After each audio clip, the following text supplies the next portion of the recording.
Hello दोस्तों, मैं हूं उमर अदीज़ और आप देख रहे हैं UR अदीज़। आज हम आए हैं हाजी निसार पसमानदा साहब के पास और इनका जो फाउंडेशन का नाम है वो ऑल इंडिया पसमानदा मुस्लिम महाज है। मैं यहाँ पे आया हूँ, मुझे कुछ नहीं पता है कि यहाँ पे एक मीटिंग रखी गई थी, वो अभी मीटिंग कैंसिल हो गई है और मुझे कुछ नहीं पता है कि आखिर इन्होंने क्या मीटिंग रखी थी। सबसे पहले तो इनसे यही सवाल करूँगा कि आखिर यहाँ पे इनका आने का मकसद क्या है, क्योंकि ये मऊ के आप रहने वाले हैं ना, ये मऊ के रहने वाले हैं और इनका कुछ मूवमेंट चल रहा है अभी यूपी में और उस मूवमेंट की जो खनक है वो पार्लियामेंट में भी दिखाई दे रही है। तो निसार साहब, सबसे पहले तो ये बताइए कि आपके यहाँ आने का क्या मकसद है? देखिए, हमारा मकसद, हमारा संगठन का जो नाम है जी, ऑल इंडिया पसमानदा मुस्लिम महाज। जी। अब ये भी तो सवाल हो सकता है कि भाई अब मुसलमान तो मुसलमान है, पसमानदा ही कहाँ से आ गया? जी हाँ, पसमानदा का मतलब मैं समझ पाया। हाँ, तो पसमानदा का मतलब आप इस तरह समझ लीजिए, मोटी मोटा, ये उर्दू में इस्तेमाल होने वाला शब्द है। इसको बैकवर्ड के सेंस में हम लोग लेते हैं, क्योंकि पसमादा का अगर उसको संधिविच्छेद किया जाए, पस माने पीछे, मादा माने किया हुआ, पीछे किया हुआ, पीछे किया हुआ, पीछा, ऐसे ही हो गया। और इसको हम लोग इस माने में भी लेते हैं, जिसे पसमादा का मतलब बैकवर्ड, बैकवर्ड में आते हैं SC ST OBC, या ये भी समझ सकते हैं कि ये मुस्लिम समाज का बहुजन, क्योंकि जब बहुजन की बात आती है तो जो हिंदू समाज का बहुजन उसी के लोग समझते हैं। बैकवर्ड की भी बात आती है तो हिंदू समाज का ही लोग जोड़ते हैं उसमें, और वो लोग भी बैकवर्ड कहने के बाद मुसलमान जोड़ते हैं।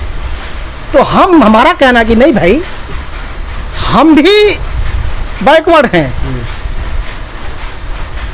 हमको आप अलग क्यों समझ रहे हैं?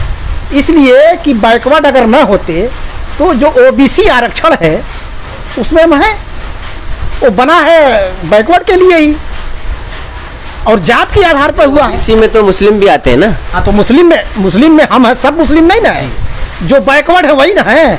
तो हम बैकवर्ड हैं, लेकिन हमको बैकवर्ड में जब कोई हिंदू करता है तो वो बैकवर्ड को सिर्फ हिंदू के लिए बात करता है।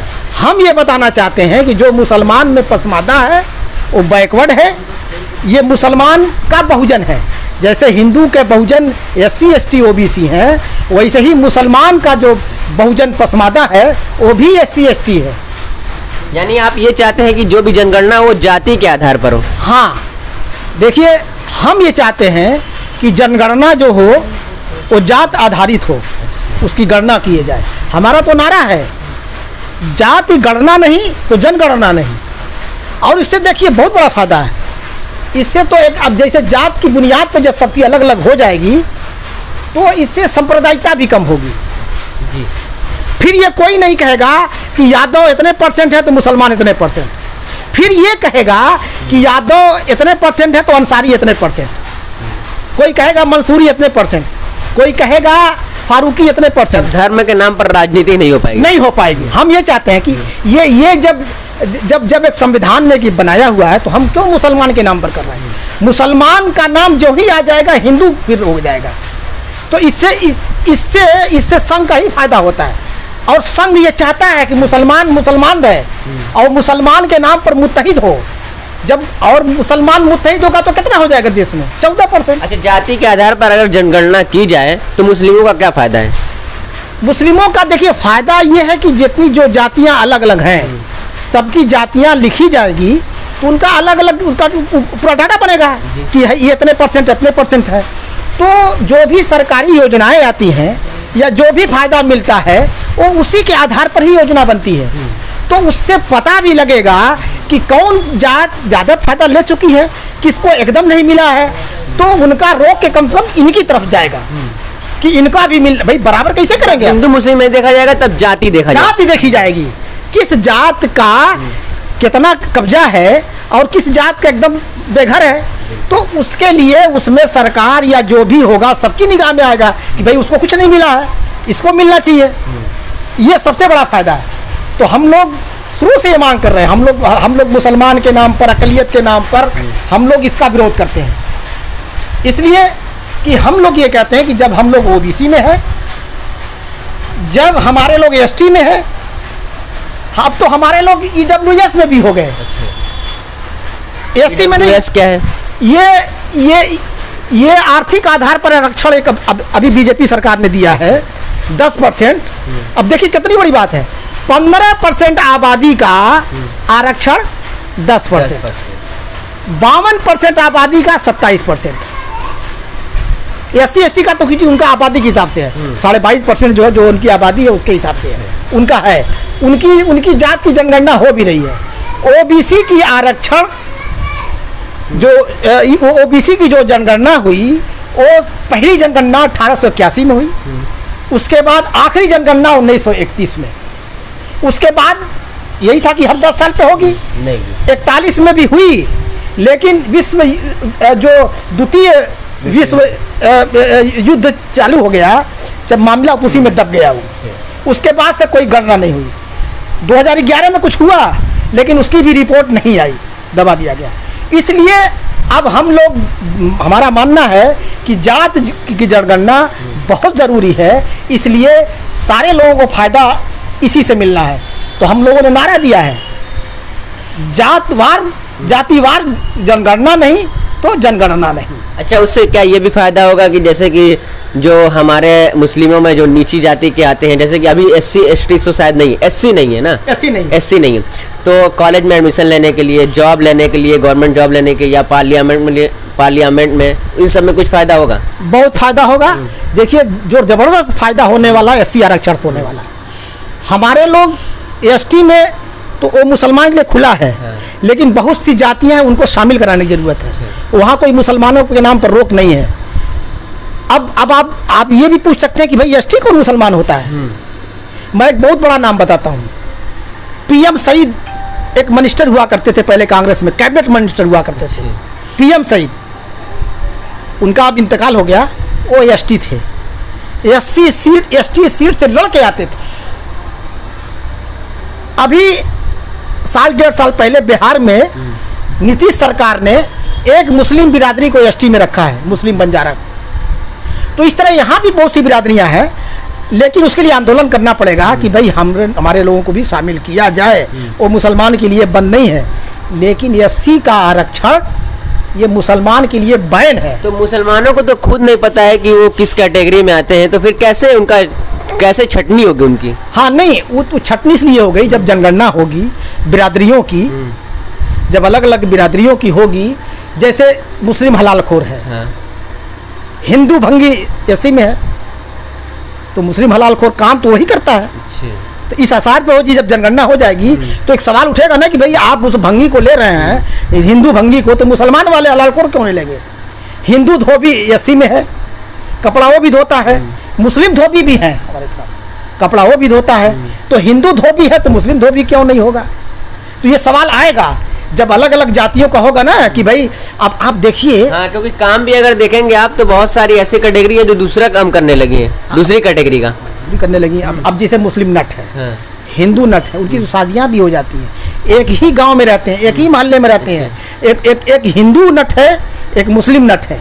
हिंदू नट को सारी फैसिलिटी मिलती है एससी की, वही मुस्लिम नट को नहीं मिलती है, उसके लिए सारी फैसिलिटी मिलती है।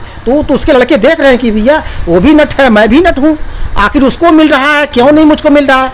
क्या मैं मुसलमान हूँ इसलिए नहीं मिल रहा है? तो चूंकि हमारा संविधान भी कहता है कि किसी के साथ धार्मिक भेदभाव नहीं होना चाहिए, ये तो हमारे साथ धार्मिक भेदभाव हो रहा है। तो ये लड़ाई ये तो मुस्लिम समाज को लड़नी पड़ेगी ना। लेकिन ये गलती हमारे लोगों को भी है, जो हमारी मुस्लिम लीडरशिप थी, इस पर कभी ध्यान नहीं दिया। आज़ाद हुए इतना साल हो गए, सन पहले थे हमारे, उसमें थे पहले, सन 1950 के पहले थे। इस पर 10 अगस्त 1950 को पाबंदी लगी है, हमारे लोगों ने लिया नहीं। एक मोड़ ऐसा आया कि हमारे लोगों ने कहा कि नहीं भाई, हमारे लोग में ये सब नहीं, हमारे यहाँ मसावत है। लोग एक शेर कहते हैं ना कि एक ही सप में खड़े हो गए महमूद अयाज, न कोई बंदा रहा न कोई बंदा नवाज। हालांकि लोग ये नहीं जानते हैं कि मस्जिद में तो ठीक एक जगह हो गए, लेकिन मस्जिद सीढ़ी निकलते ही जोल्हा दुनिया कुजड़ा फलाना ठिकाना शुरू हो जाता है। वही लोग कहते हैं जो कहते हैं कि मस्जिद में मसावत, लेकिन बाहर निकलते ही हो गया। मस्जिद में तो आपने कह दिया, लेकिन ऐसा नहीं है। जहाँ हमारे असराफ जो समर लोग हैं, जो अपने को बड़ी बिरादरी समझते हैं, जहाँ उनका वर्चस्व है, वहाँ मस्जिद में भी मसावत नहीं है। मैं आपको एक बता सकता हूँ, सन 2007 की 6 दिसंबर 2007 को बिहार के एक वाक़या हुआ कि वहाँ उनका वर्चस्व है। वहाँ जो वहाँ के दुल्हा दुनिया जो नमाज पढ़ने जाते थे, अगर पहले सफ में है तो ये लोग जाते थे, उनको पीछे कर देते थे, नियत बाने रहते थे, उनको पकड़ के खींचे कर देते थे। तो वहाँ के अब नौजवान लड़के, पहले तो लोग सह लेते थे, अब नौजवान जो बाहर रहा है, पैसा कमा रहा है, उनको बेइज्जती महसूस हुई। उसने कहा कि नहीं भाई, ये तो हमारी बेइज्जती हो रही है, इस्लाम तो ये नहीं कहता है, तो हम अपनी अलग मस्जिद बनाएंगे। तो उन लोगों ने बनाया, नौजवान तब कभी कमा रहा, उसको बेइज्जती मालूम हो रही है, तो अलग मस्जिद बनाया। लेकिन 6 दिसंबर 2007 को वहाँ के जो मनुवादी मुसलमान हैं, ज़हनियत जो मनुवाद की है, जो ऊंच नीच समझते हैं, उन लोगों ने खास फूस की मस्जिद को ढा दिया 6 दिसंबर 2007 को बिहार में। बहुत मामला हुआ।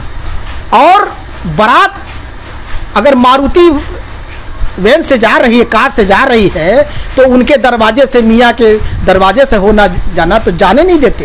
वो कह रहे कि अब इतने तुम, हमारे दिन खराब हो गए, तुम लोग मारुति बन के जाओगे, उतरो यहाँ से, पैदल जाओ। पैदल भेजते थे वहाँ। अच्छा खाना वहाँ बनाते थे लोग, जर्दा, तो उसमें बालू फेंक दिया लोगों ने, कुछ नहीं तो गिरा दिया उसको। तुम अच्छा खाना खाओगे, ये हो रहा है समाज में। अच्छा, अगर अब जाति के आधार पर जनगणना की जाएगी तो इससे भी तो यही होगा कि जो लोग अपर कास्ट में रहेंगे वो लोअर कास्ट के लोगों को बुरा समझेंगे। नहीं, ठीक है, वो उनकी भी जनगणना हो, उनका भी पता लगे कि शेख कितने हैं, सैयद कितने हैं, पठान कितने हैं, मुगल कितने हैं, और इधर इन लोगों का भी पता लगे कि अंसारी कितने हैं, मंसूरी कितने, फलाना कितना, ढेकाना कितने हैं, सबका पता लग जाएगा। तो उसी से फिर सर्वे वो होगा कि इन जो बिरादरियाँ अलग अलग हैं, कौन कितना कितना कब्जा किया हुआ है। अब देखिए, मैं एक मिसाल दे रहा हूँ। मान लीजिए लोग कहते हैं कि मसावत है, मुस्लिम पर्सनल लॉ बोर्ड है, वो तो आप मानते नहीं होंगे कि सारे मुसलमान का तंजीम है, मानते नहीं मानते इसको। उसमें एक सदर होता है, एक जनरल सेक्रेटरी होता है, 4-5 नायब सदर होते हैं, 4-5 सेक्रेटरी होते हैं, उसमें एक भी पसमादा नहीं है। ये कौन सा मसावत सवाल है ना? जिसकी आबादी मुसलमानों में 85% है, वो कहीं नहीं है, कहीं नहीं है। 15% में सारा कब्जा है, वो सारे मुसलमान का कहाँ हुआ? वो तो असराफ मुसलमानों का है। क्यों बनाना पड़ा हमको? हम कही कि ये जो मुसलमानों के नाम पे तंजीम बन रही है, वो सिर्फ कुछ लोगों के लिए है, हमारी सिर्फ भीड़ होना चाहिए और वो अपना मसला हल करते हैं। अब जमीयत उलमा हिंद देख लीजिए आप, 2 बन गई, बनी ना 2। कुछ दिन तक तो पता नहीं लगता था कि 2 है। एक में उसके सदर का नाम मालूम होता था, अरशद मदनी साहब का, एक में उसके जनरल सेक्रेटरी का, महमूद मदनी का। खबर भी इसी तरह आती थी, जो नहीं जानता वो समझते कि दोनों एक ही हैं। न उनके सदर का पता लगता था, न उनके जनरल सेक्रेटरी का। ये दोनों चचा भतीजा हैं। ये 2 बांट दिए, ये अपनी खानदानी, अपना कुछ अपना निजी समझ के बंटवाट लिए 2 जगह, और उससे अपना मसला हल कर रहे हैं लोग। तो ये लोग करते भी हैं। अरे भाई, अब इतनी बड़ी आबादी है, जो पसमादा लोग हैं, क्या ये इतने जो 85% मुसलमान जो पसमादा हैं, उसमें एक से उलमा है, एक से एक जानकार है। क्या कोई इस लायक नहीं है कि अगर वो सदर है तो उसका जनरल सेक्रेटरी बना दिया जाए? ऐसा कोई नहीं है। ये 2 चीज़ हो सकती है, या तो हमारे लोग कहें कि हम लोग इस लायक नहीं हैं, अगर लायक है तो इसका मतलब उनके साथ भेदभाव रहा है। अरे भाई, क्यों वही रहेंगे? हाँ, जब तुम 85% हो तो तुम्हारा कब्जा क्यों नहीं है? हमारा, हम 85% हैं तो हमारे लोग भी उलमा हैं, एक से एक उलमा है, क्यों नहीं है? ये सब सवाल है। ये तो इसलिए हम लोग चाहते हैं कि सबकी जातियाँ जात की बुनियाद पर हो जाए, और तो अब कोई विरोध भी नहीं कर रहा है। अब देखिए, पहले विरोध होता था कि नहीं मुसलमानों में जात नहीं फलाना। आज सारी तंजीम कह रही है कि नहीं, मुसलमानों की भी जात के आधार पर ही जनगणना हो। अब कोई विरोध नहीं है इसमें कोई। ये एक बहुत अच्छी बात हुई इतने दिन के बाद। पहले विरोध होता था, 5-10 साल पहले होता था। अब इतना घूमने का, इतना लोग, कुछ लोग बेदारी आ गई, लोग पूछने लगे हैं सवाल, तो अब थोड़ा सा हमको लगता है कि नहीं। तो गवर्नमेंट क्या चाहती है? गवर्नमेंट का कुछ रिस्पॉन्स आ रहा है? नहीं, गवर्नमेंट भी फंसी हुई है। अच्छा। इसलिए कि उनके जो घटक हैं जिसे नीतीश हैं वो भी कह रहे हैं, कुछ उनके पार्टी में भी लोग कर रहे हैं कि नहीं जाति आधार पर होना चाहिए, वो फंसी है। और भाई सरकार में जो प्रधानमंत्री हैं वो खुद कह रहे हैं मैं ओबीसी हूँ, तो ओबीसी के भले के लिए करिए। ओबीसी ये मांग कर रहा है कि हमारी भी जात की बुनियाद पर हो जाए। अब उसमें फंसान है उनकी, वो कुछ बोल नहीं रहे अभी सुन रहे हैं, लेकिन इसका मामला ये बहुत आगे जाएगा। ये शुरू हो चुका है। अब उधर तो हिंदू समाज में हो ही रहा है, इधर मुस्लिम समाज में भी चल रहा है। दोनों तरफ से चलेगा, एक मामला बनेगा, नहीं बनेगा तो समझेंगे, लेकिन हम जनगणना भी नहीं हो पाएगी जब हम नारा ही दे रहे हैं कि जनगणना होती जात के आधार पर, जाति आधार पर जनगणना नहीं तो जनगणना भी नहीं, ये एक नारा है। चलिए बहुत बहुत शुक्रिया आपका हाजी निसार साहब। और कुछ नहीं ना कहना चाहते हैं? नहीं, आप कुछ पूछना चाहते पूछ ले। नहीं, चलिए बहुत लंबा वीडियो होगा, क्योंकि लंबा वीडियो हो जाता है तो जनता भी बोर हो जाती है। उम्मीद करता हूँ कि वीडियो पसंद आया होगा। पसंद आया तो लाइक शेयर कमेंट करना ना भूलें। मिलते हैं नेक्स्ट वीडियो में, बाय।